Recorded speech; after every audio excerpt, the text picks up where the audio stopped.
না না কোনো কথা না বলে চুপচাপ সামনের দিকে তাকিয়ে হাঁটানো, আর ভাবতে এমন করবেন যে আমরা দুজন প্রেমিক প্রেমিকা। কি না হলে একটা মেয়ের অনেক বড় ক্ষতি করবে দুষ্কৃতিকারীরা। শালা, কল্পনা করছিলাম আজ কি সুন্দর একটা দিন, আর এই সুন্দর দিনে মহাসুন্দরী এক মেয়ে তার মোমের মতো হাত দিয়ে আমার হাতে হাত ধরে রাস্তা দিয়ে হেঁটে যাবে। আচ্ছা, আপনি কি পড়ি মনের কথা বোঝেন? সস! আমি মানুষ, আমার নাম নুসরত। আমি খুব লক্ষ্মী একটা মেয়ে, খুব কম কথা বলি। এখন এত কথা না বলে তাড়াতাড়ি একটা রিক্সা করুন। টাকা পয়সা নিয়ে আপনি কোনো টেনশন করবেন না, টাকা পয়সা আমার কাছে হাতের গোটা, হাত দিলেই পারতে পারি। এখন আমাকে একটু তাড়াতাড়ি হেল্প করুন, তাড়াতাড়ি একটা রিক্সা দেখেন। কিন্তু আমার মনে হয় আপনি মিথ্যা বলছেন, কারণ সুন্দরী মেয়েরা মিথ্যা বলার সময় যতই সাবলীল থাকার চেষ্টা করুক না কেন, তাদের মুখ লাল হয়ে যায় আর ঠোঁট কাঁপে। আপনি বিশ্বাস করেন আমি আপনাকে কোনো ট্র্যাপে ফেলবো না। আমি অনেক শিক্ষিত একটা মেয়ে, আমি অনেক মজার মানুষ, শুধু আপনি আমাদের একটা সঙ্গ দেন। আমি সত্যি কথা বলছি, আমি অনেক বড় বিপদে পড়েছি। আমি আপনাকে কি বিপদে ফেলবো বলেন? আমি নিজেই অনেক বড় বিপদে আছি। আপনি তাড়াতাড়ি একটা রিক্সা করেন প্লিজ। বিপদে আছি। শহর আয়সা আমার আশা পুরাইছি, আরে লাল লাল নীল নীল, লাল লাল নীল নীল বাতি দেখা পরাণ জুড়াইছি। আপনি ঢাকা শহরে দিনের বেলায় লাল লাল নীল নীল বাতি কোথায় পেলেন? বুঝে না সে বুঝে না। শুনেন, মানুষের মন তো সবসময় অন্ধকারই থাকে, সারাদিন বাতি জ্বলতেই থাকে। বোঝেন নাকি বোঝেন নাই? কথায় কোনো ভেজাল আছে? আছে আছে, ভেজাল আছে। আপনি বাইরে থেকে দেখতে যতটা স্বাভাবিক, ভেতরে ততটাই অস্বাভাবিক। আরে দূর মিয়া, আপনি তো অনেক বেরোছেন। আর আপনি মিথ্যাবাদী। এটা কেমন কথা হলো? এটাই সত্য কথা হলো, ভালো কথা হলো। পচা কথা। বুঝতে পেরেছি। আপনি আমাকে সামনে দাঁড়িয়ে আবার জায়গা দেখে নামিয়ে দিন।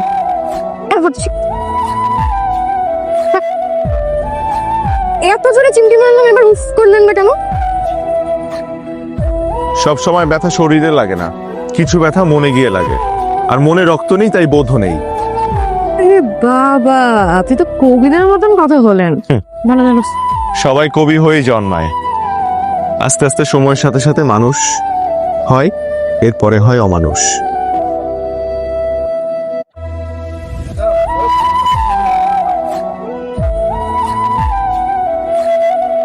ম্যাডাম, কোনো কথা না বলে সোজা আমাদের সাথে আসুন। যান, এই যে আপনিও আসুন। আমি কেন আসবো? কেন আসবে? অবশ্যই যেতে হবে, আর কেন যেতে হবে সেটা আপনাদের বলবো না। প্লিজ আসুন। আর আশ্চর্য, আমি তো কিছু করি নাই। উনি তো কিছু করে নাই। আমি ওকে রাস্তা থেকে ধরে নিয়ে আসছি নিজেকে বাঁচানোর জন্য। তারপরও ওনাকে অবশ্যই যেতে হবে, এবং বাকি কথা আপনাদের দিব বিষয়ে কি বলবে, বোঝা গেছে? এই, আপনি এখন এখানে বসে আছেন কেন? আপনাকে রিক্সা থেকে নামতে বলছি না? নামেন। হ্যাঁ, আপনি এখনো বসে আছেন কেন? নামেন। পুলিশের কথা শুনতে হয়, আপনি জানেন না? নামেন। এই নামেন। আচ্ছা ভাই, যেতে তো হবে। অবশ্যই যেতে হবে। ঠিক আছে ভাই, তাহলে ভাড়াটা দিয়ে দেন। এই, কি বলেন আপনি? আপনার কাছে টাকা নেই? আমার কাছে কেন থাকবে? আপনার কাছে টাকা নাই? আপনার কাছে টাকা, ওনার কাছে টাকা আছে তো। আপনি না বললেন যে আপনি ভাড়া দিবেন? আমি না মেয়ে মানুষ, আমি কেন ভাড়া দেব? স্টপ। টাকা নেই আপনার কাছে? না। ঠিক আছে, আমি আছে ওনার কাছে টাকা। আপনি দেখেছেন আমার কাছে আছে কিনা? এই, কোনো কথা হবে না।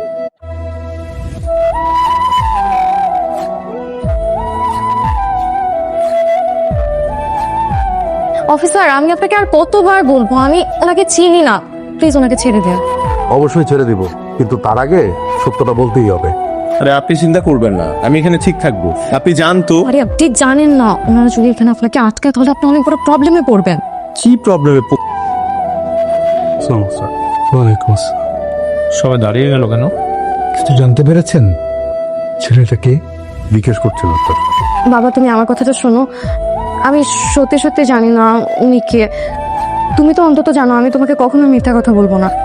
ঠিক আছে, তাহলে ব্যাপারটার মধ্যে করে ছেড়ে দেন। তো চলো আমার সাথে। ওনার যদি কিছু হয় তাহলে আমি তো এখান থেকে যাবোই না, দরকার হলে আমি দিনের পর দিন এখানে পার করবো, তবু এই নিরীহ লোকটার আমি কোনো ক্ষতি হতে দেবো না। আর আমি তো ওনাকে কতবার বললাম, উনি আমার কথা বিশ্বাস করছে না। তাই ওনাকে যদি এখান থেকে না ছাড়া হয় আমি যাব না। আর বাবা, আমি কিন্তু কথাগুলো শুধু বলার জন্য তোমাকে বলিনি। অফিসার, জি স্যার, ওর কাছ থেকে একটা মুস্তিকা রেখি, ওটা কানিয়ে ছেড়ে দিন। চলো আমার সাথে।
আমি আমি চিনতে পেরেছেন?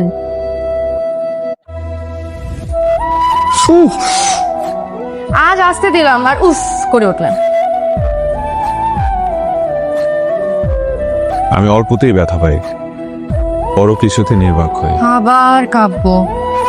কি করবো বলুন, আমি তো একজন সত্যিকারের গরিব দুঃখী কবি। বছরে 2-3টা বই লিখি, আর আগে থিয়েটার করতাম, কিন্তু এখন আর করি না সময়ের অভাবে।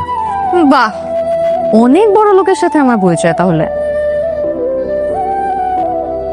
তো শিল্পী মানুষ দেখি রুমের এই অবস্থা করে রেখেছেন নাকি কুড়িয়ে পাওয়া গোডাউনে থাকে? না, গোড়াও না, ভিক্ষাকারীরা ইনকার করতে পারেননি। Strange. এরা কারা? এরা কি দরজা দাঁড়িয়ে এতক্ষণ আমাদের কথা শুনছিল? আমাদের না, আপনার, শুধুমাত্র আপনার। ওরা আমার ছোট ভাই, চিন্তা করবেন না, আমার সাথেই থাকে। আমরা 3জন মিলে এই বাসাটা ভাড়া নিয়ে থাকি। খুব ভালো ছেলে। আচ্ছা আচ্ছা ঠিক আছে, বুঝতে পেরেছি। নাস্তা তো নিশ্চয়ই করেননি, ঘুম থেকে উঠেই সিগারেট ধরাতে যাচ্ছিলেন। এখন যান, যে ফ্রেশ হয়ে আসেন। নাস্তা নিয়ে এসেছি, একসাথে খাবো। ও হ্যাঁ, এখন তো আপনার মনে প্রশ্ন জেগেছে কিভাবে আপনার বাসার ঠিকানা পেলাম, তাই না? অবশ্যই জেগেছে, কিন্তু প্রশ্নের উত্তর আমি নিজেই খুঁজে নিয়েছি। আপনি থানা থেকে আমার ঠিকানা নিয়ে সরাসরি আমার বাসায় চলে এসেছেন। এখন ভাবুন, আপনার বাবা যদি জানতে পারে যে আপনি আবারও আমার সাথে যোগাযোগ করেছেন, তাহলে তো আবার আমাকে ধরে নিয়ে যাবে। জি না, ধরবে না, কারণ তারা অলরেডি জেনে গিয়েছে যে আপনার 14 গোষ্ঠীর সাথে আমার কোনো কালেই কোনো যোগাযোগ ছিল না। এখন যান না, ফ্রেশ হয়ে আসেন চট করে, আমার অনেক ক্ষুধা লেগেছে। শোনেন, ফিরে তাকে হাসিটা দিবেন কিনা এটা দেখার জন্যই ডাক দিয়েছি। তুমি অন্ধ বলি দেখো হাসি, আমি দেখি বলি সব অন্ধকার। তুমি মনে ডুব দিয়ে হৃদয়ের সাথে কাটো সাঁতার, আমি রংধনুর সব রং নিয়েও ফিকে হাত আমার।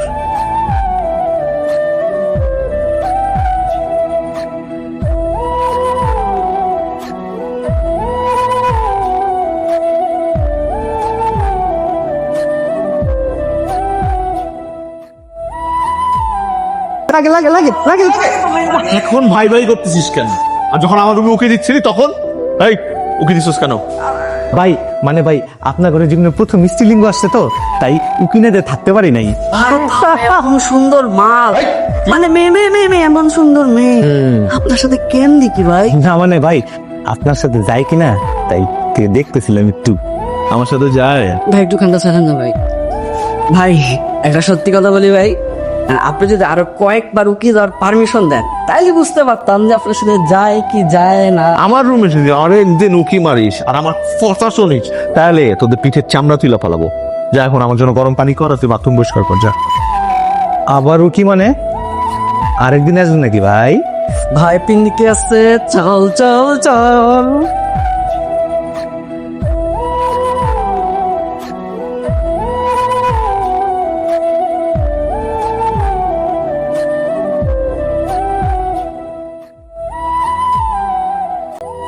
আমার ঘর এত সুন্দর করে গুছিয়ে ফেলেছেন।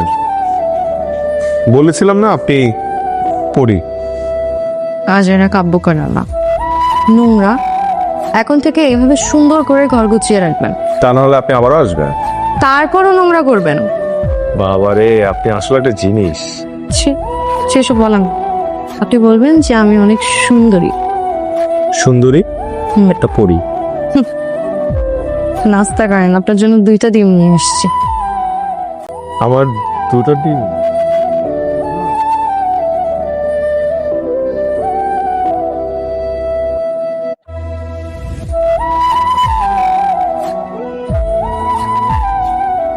কি ভাবছেন?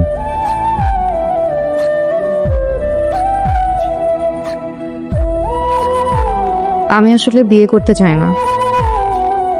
মানে ছোটবেলা থেকে বাবা মার এত ঝগড়া দেখে বড় হয়েছে যা বলার বাহিরে। অনেক আগে থেকে আমার বাবা মা সেপারেশনে আছেন, তাই আমি সিদ্ধান্ত নিয়েছি যে বিয়ে করব না। এই কারণে আমার বাবা যখনই প্রস্তাব নিয়ে আসে, আমি বাসা থেকে পালিয়ে যাই। আর শেষবার পালাতে গিয়ে আমাকে আবিষ্কার করেছেন।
কিরে রাজু, দেখ তো কাট আউটটা পড়ে গেল কিনা।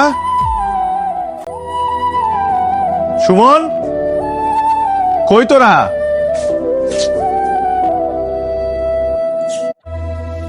কিরে কোথা? আশ্চর্য, মহল্লার সব বিল্ডিং ইলেকট্রিসিটি আছে, শুধু আমাদেরটাই নেই। সুমন, রাজু, কি আশ্চর্য।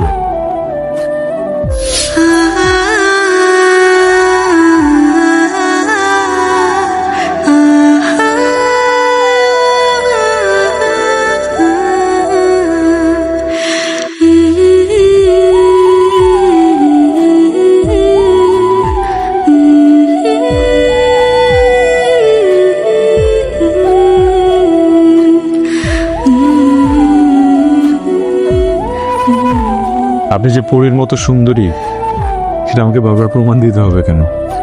কেন, সারপ্রাইজটা পছন্দ হয়নি?